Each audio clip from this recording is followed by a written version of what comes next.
Hi, everyone. This is Jacqui Cooper with the GBA Talk Show, as well as CryptoMom2. And I want to welcome everyone to this episode and also remind you to like and subscribe because there are many wonderful conversations that are about to be shared.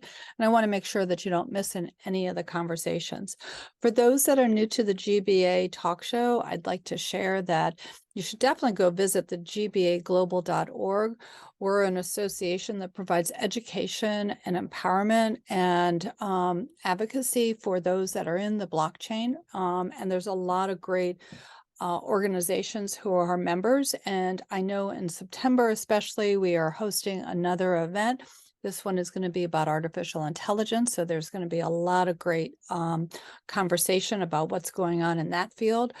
For those that might not know me, my background is that I'm a lawyer, but I'm also an educator.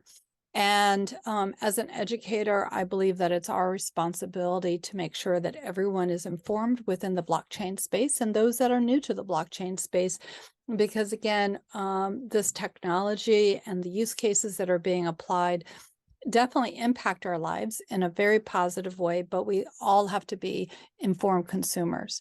So today on the GBA Talk Show, I have a guest that has been with us before, and I want to welcome him to the show. How are you doing today? Oh, great, great. Thanks for having us on. Yeah, so I know your background is very diverse. So I would like you to kind of share a little bit more. We've had a number of conversations, and for those that might not have seen our first conversation, definitely go back into the feed so that way you can enjoy our chat. But why don't you go ahead and share a little bit about your background, how you kind of came associated with GBA and the blockchain. And then we're going to talk about a new project that you've created that actually is going to be very impactful. So I'm very excited about chatting with you about that. Oh, first of all, for people who don't know me, my name is Lucius Gregory Meredith. My friends call me Greg. Lucius is Latin for light, Greg is Middle French for vigilant, and Meredith is Welsh for watcher of the sea. So my handle on the internet is Lighthouse, because what else could the vigilant light watcher of the sea be other than a lighthouse? Um, It's awesome. It's awesome, especially because it ties into the next project that you're working on. It's true. It's true. Yeah. So I've been working in the space of decentralized and distributed computing for a very, very long time, Mhm. since the late 80s.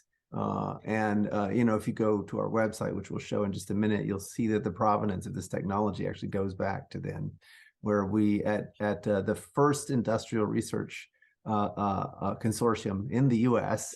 MCC, we started a project called the Extensible Services Switch, and anticipating, this was before the commercialization of the internet. We were anticipating the commercialization of the internet, and we felt that a decentralized solution harnessing the network computing power would be of considerable advantage, and prove that out in industry again, which we could talk about.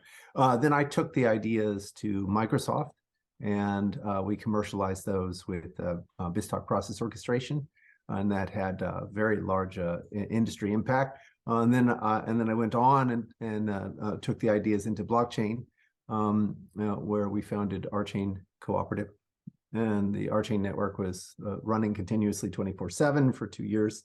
And now I've taken everything that I've learned from Archain and have developed firefly.io.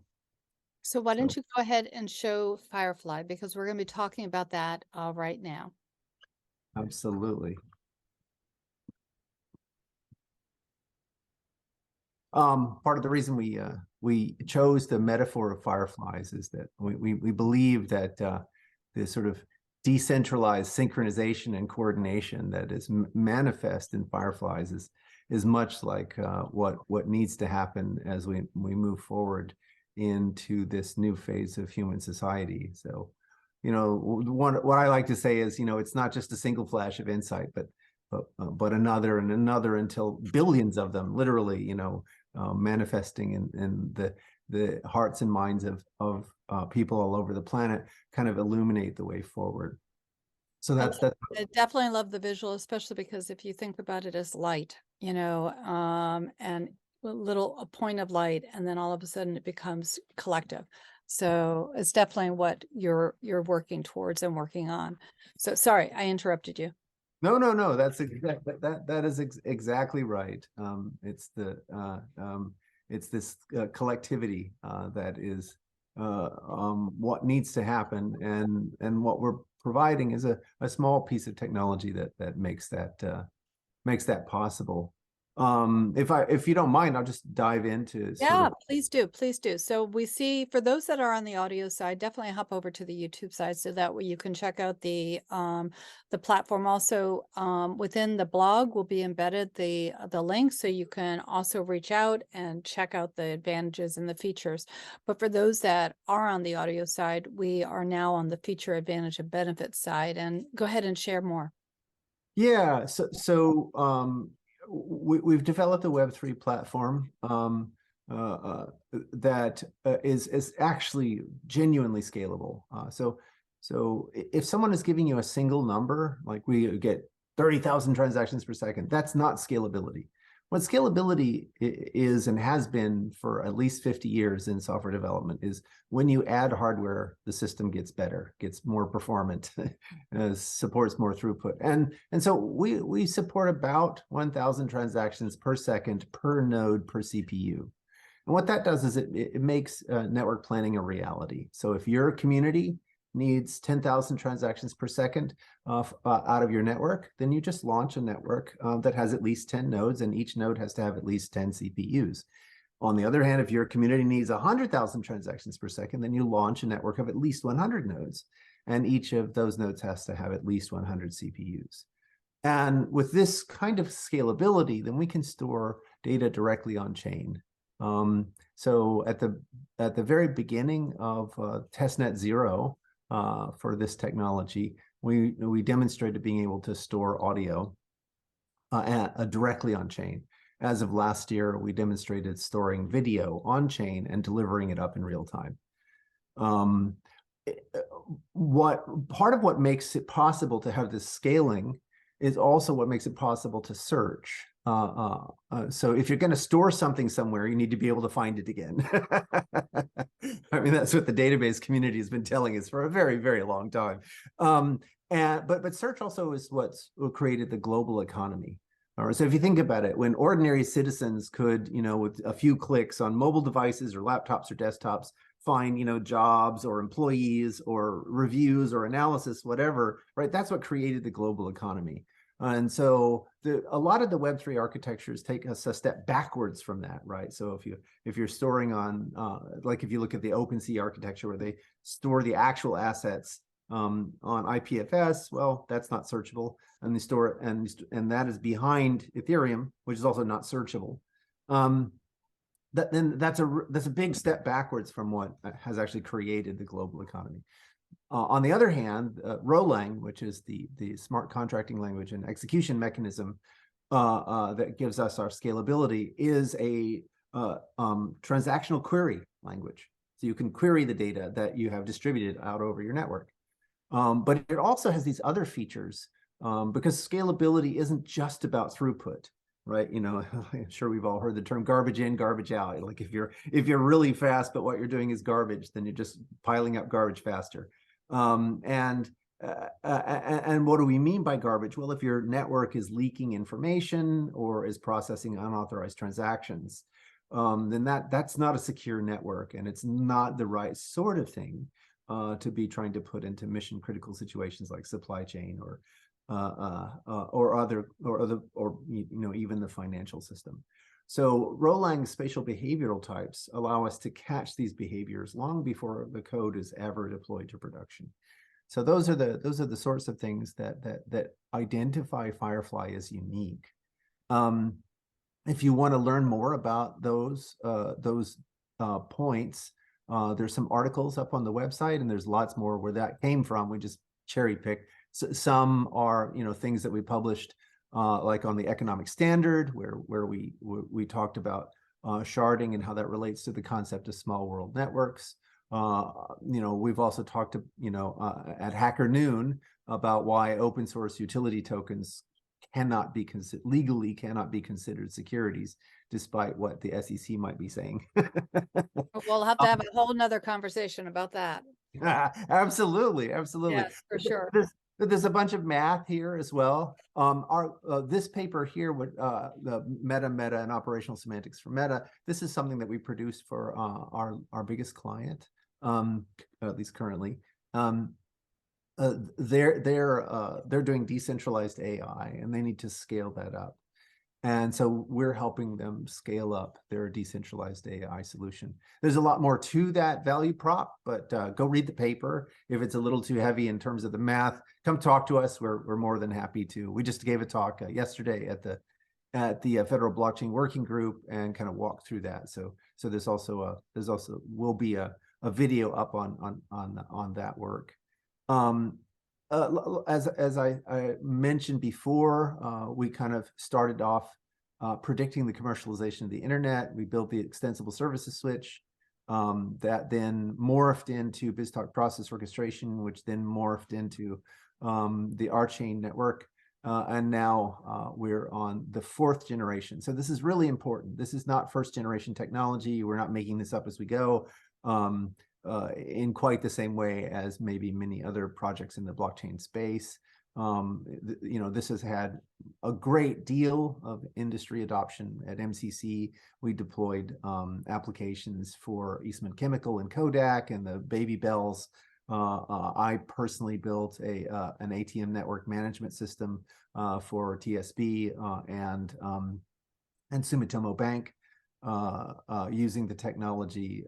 Likewise, the BizTalk generation of the technology has been deployed at the Centrabet, Seoul National University Hospital, QualCare, and a bunch of other companies. And R-Chain, as we mentioned, was in continuous operation for over 2 years. So this is not, first rodeo tech.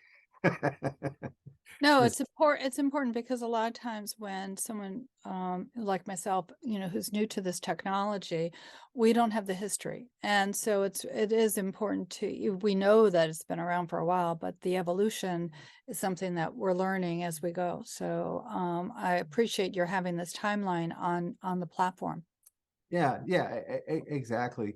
The leadership team right now consists of Ralph Banco, who has served 3 White House administrations. He's our general counsel. Jeff Turner, who was CTO of Exodus and is now project manager at Firefly, and then myself as president and CEO. We do hope that people will, contact us either over social media or send us email, and get involved with the project.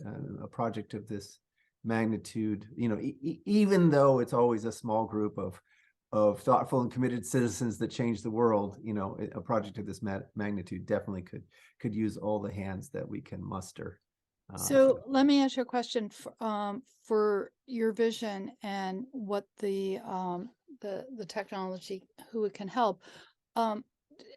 Who out there who's listening, who should consider this, and how should they think about applying this to their day-to-day operations? What kind of companies or businesses maybe who are not thinking about this should be thinking about this?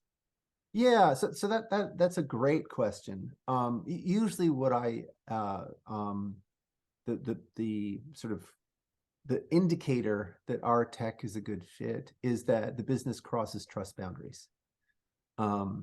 So for example, if you think about logistics providers, even someone who's serving the general public like DHL or UPS, right? I mean, that first step out the door, the package goes from customers' hands to UPS. You're crossing a trust boundary, right? And then UPS has lots of subcontractors, and when it crosses to a subcontractor, it's crossing a trust boundary. And finally, when it gets from UPS to the other to its destination, that's also crossing a trust boundary. So that's a simple example. It turns out, for example, that the U.S. Marines also have lots of trust boundaries inside their own organization. And so many multinational corporations do have these cross trust boundary situations. But I think also another really important thing to think about is when is the monetization of different components of an ecosystem, best served. So let me use AI as an example, right? So in some ways, companies like OpenAI and other AI companies have done a Facebook on end users, in the sense that they've harvested a bunch of end user content. And the end users didn't really get to participate in the economic benefits. Right, and when that happens, it puts the creative class, the people who generate such important content like your own, they don't get compensated in the way that makes that as viable an effort. In the next generation, what we're going to see is that AI systems like large language models are going to be trained on data sets where, like Pfizer and Lilly and AstraZeneca, where those companies are a lot more savvy than the average, internet citizen, and they're not going to let their data go for free. And likewise, for OpenAI, it's a considerable outlay to run that network, right? When millions of people are hitting ChatGPT, the amount of compute resources to manage that network is non-trivial, and offering that up for free is not sustainable. It won't continue. And furthermore, we also see that there will be lots of different AI components and data sets that will need to be integrated. And so these integration points also should have some kind of monetization story. And so so what we see is that you can wrap up a data set or multiple data sets inside a network, a Firefly network. And then it becomes automatically tokenized, right? And so then if an LLM wants to train on that data set, that's fine. It's up there, but you got to pay the tokens. Likewise, if an LLM has been well trained and is at a point where it can offer value to a community, then wrap it up in a Firefly network, and it becomes tokenized, right? Or if your company has done the integration work of bringing together several large language models and some SAT solvers and some other things into a sophisticated offering, wrap it up in a Firefly network, and then it becomes tokenized, right? And then now everybody wins. And in fact, you can deploy a new version of Web 2, right? So you could tokenize the whole advertising thing. So when people use your service, you say, well, if you're not willing to pay a subscription, we're going to give you sponsored content along with the answers to your queries. But maybe, you see more sponsored content than you're actually using the service. And so you earn tokens as well as see sponsored content. And so we believe that changes the adoption model dramatically. So I think those are some ways in which people could use the tech. Does that make sense?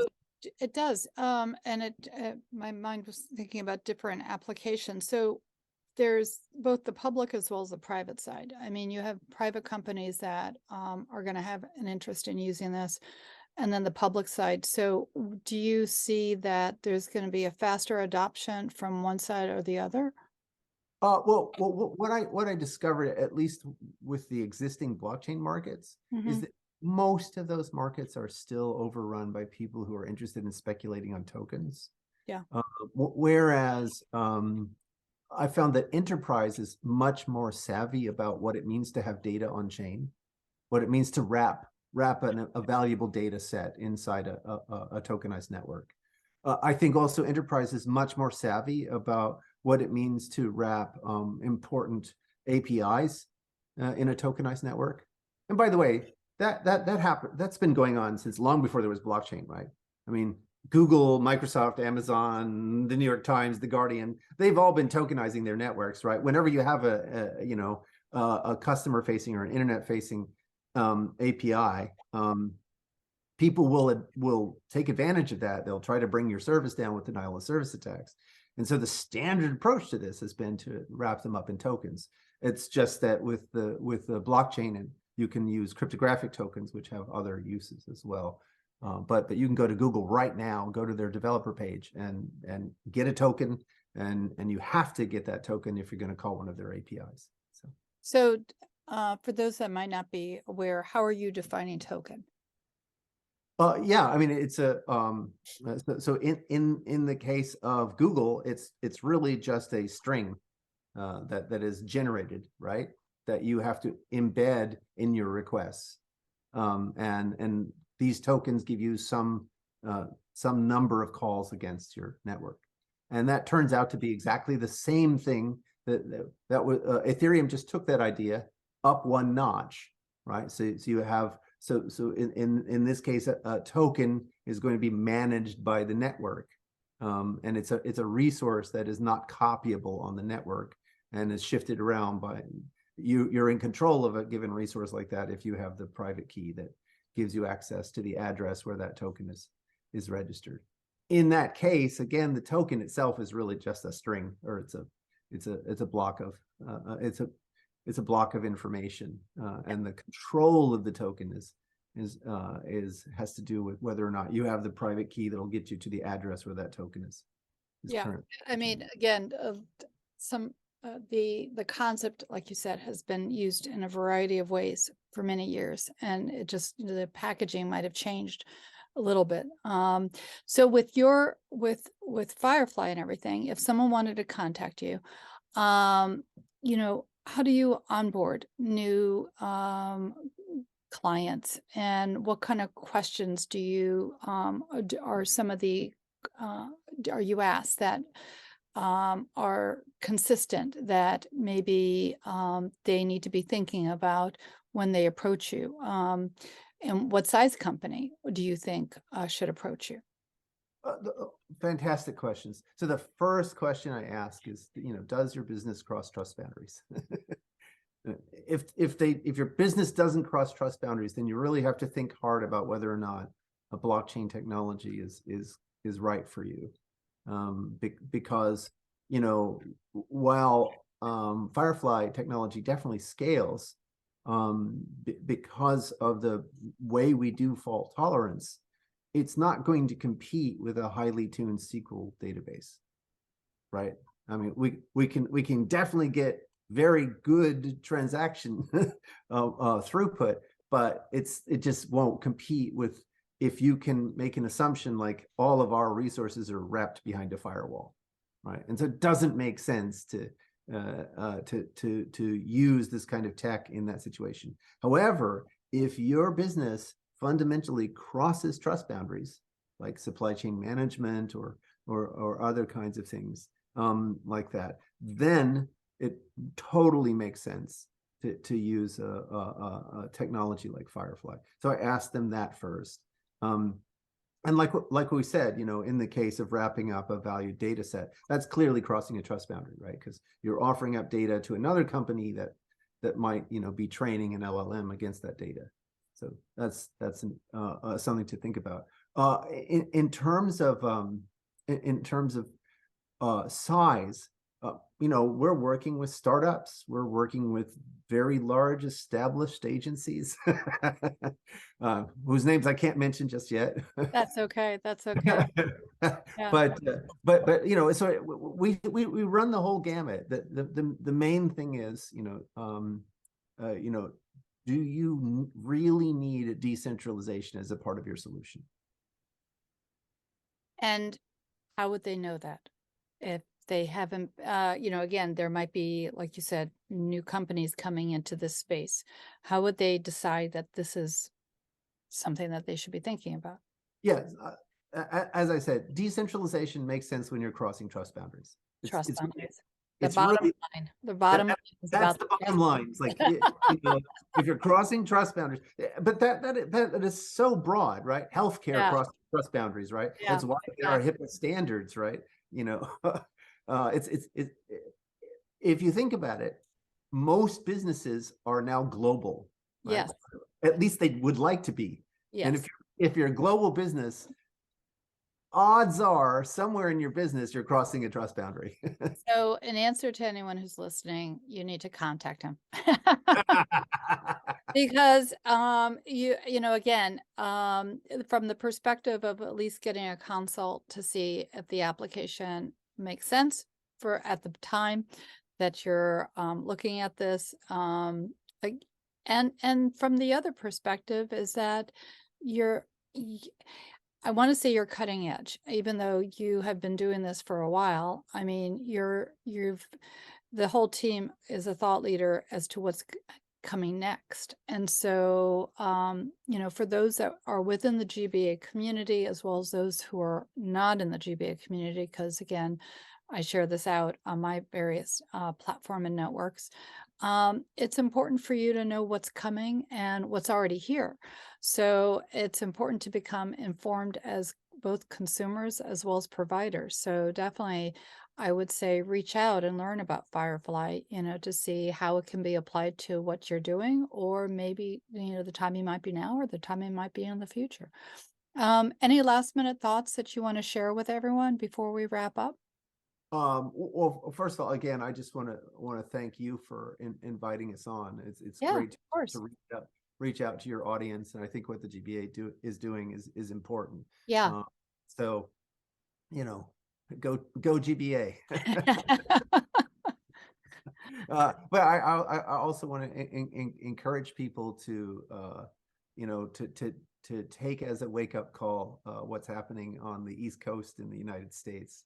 That's going to be happening more and more and more. And so if we're going to get through this, we're going to have to get through this by working together. And for those that, again, remember that our conversation is going to be seen and heard throughout time. So you were talking about the air quality, or what? That's exactly right. Yeah. Yeah, exactly. Yeah. So whatever it is, June 10th, I think. Yeah, Yeah, exactly. so on the 10th of June in 2023, the East Coast has been suffering several days of just terrible air quality. Yeah. And like the last 5 years or so, the West Coast has had to deal with that. And soon it's going to be a much more common phenomena, and that's just the beginning of a much wider range of things we're going to have to deal with. And we're only going to be able to get through this if we work together. And I would agree. I mean, that's why, we are, even though we feel local, we are a global community. And even though we might act individually, we do need to think about the actions of each of us globally, because we do impact each other, even if we don't always see the impact. So with that, I want to again thank you so much for being on. I look forward to future conversations, especially since we definitely want to talk about non-security aspect of open source. But everyone, the links will be below so that way you can check out Firefly and reach out, to the team members to ask questions, because again, we're all about being informed consumers on so many different levels. So I definitely appreciate your being on. I want to remind everyone, as I always say at the end of all my conversations, be kind to yourself, be kind to others, because we are all so interconnected and we're just part of one world. So everyone, have a great day. Talk to you soon.